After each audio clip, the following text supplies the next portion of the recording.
지난 일주일가량 이어진 경북 지역 산불, 의성에서 시작해 경북 동해안의 영도까지 수많은 삶의 터전을 한순간에 삼켰습니다. 아름답던 해안가 마을 역시 잿더미로 변했습니다. 현장 연결해서 자세히 알아보겠습니다. 지환 기자. 네, 경북 영덕 산불 피해 현장입니다. 네, 바닷가 마을에 나가 있다고 하는데 지환 기자가 본 그곳 현장 상황 어떻습니까? 정말 처참합니다. 이곳 마을 주민들이 불이 날 당시에 하늘에서 불덩어리가 떨어져 내렸다고 하는데 마을 전체가 폐허입니다. 잿더미입니다.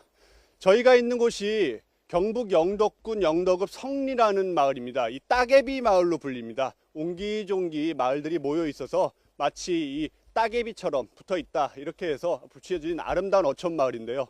좀 보실까요? 집이 다 무너져 내렸습니다. 네, 슬레이트 지붕 그대로 떨어져 내렸고요. 창틀, 벽체 모두 무너져 내렸습니다. 안에는 아무것도 남아있는 게 없어서요. 모든 게 다 녹아 내렸고 창틀도 깨져 있고 유리창이 그대로 깨져 있습니다. 앞마당에 아마 주민들이 파를 키우시는 것 같은데 이 열기에 모두 다 녹아 내렸습니다. 이 화덕에 있는 이 솥도 그대로 덮어 쓰였고요.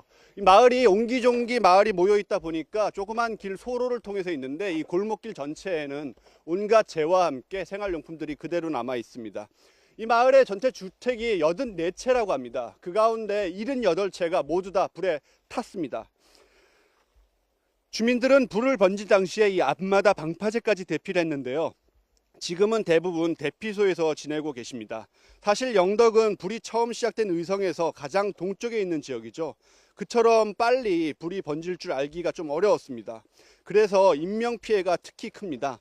사망자 9명과 부상자 8명, 여기에 차량 60여 대, 주택 1160여 채, 그리고 여러 척 어선까지 온갖 피해가 집중됐습니다.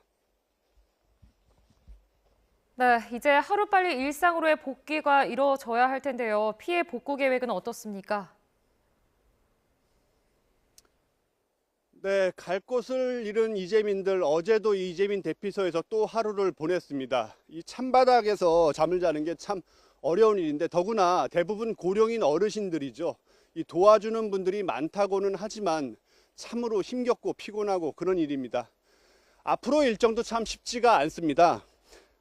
일단 구체적인 피해 조사가 이루어져야 할 텐데요. 과거 다른 대형 산불 사례에서 보면 주민들이 피해 내용을 제출하면 행정기관에서 이를 확인하고 보험사가 확인하는 방식이었는데요. 이번에도 크게 다르지는 않을 것 같습니다. 그 이후에 본격적인 수습과 복구인데요. 사람 손으로는 어렵습니다. 장비와 인력, 시간이 참 많이 필요할 것 같습니다. 정부가 특별 재난구역으로 선포한 만큼 앞으로 주민들은 재난지원금과 생계비, 의료비, 공공요금 감면, 주거지원 등의 공적 보상을 받을 수 있을 텐데요. 과거 사례를 보면 이 전체 지원금 가운데 자치단체 부담금을 국비로 전환할 뿐 사실 이재민들 입장에선 턱없이 부족한 경우가 많았습니다. 고령 어르신들이 많다 보니까 농작물 재해나 주택화재 보험이 있는 분도 거의 없습니다. 그게 더 어려운 점입니다. 네, 3월의 마지막 일요일입니다. 어제 그제였죠. 그제 이 주불 진화가 경북 지역 산불이 주불 진화가 이루어진 이후에도 오늘 새벽에도 계속해서 잔불이 발화되는 모습을 볼 수 있었는데요. 이제는 이 끔찍했던 화마가 그만 가라앉고 빠르게 일상을 회복할 수 있기를 모두가 바라고 있습니다. 지금까지 경북 영덕 산불 피해 현장인 따개비 마을에서 YTN 지환입니다.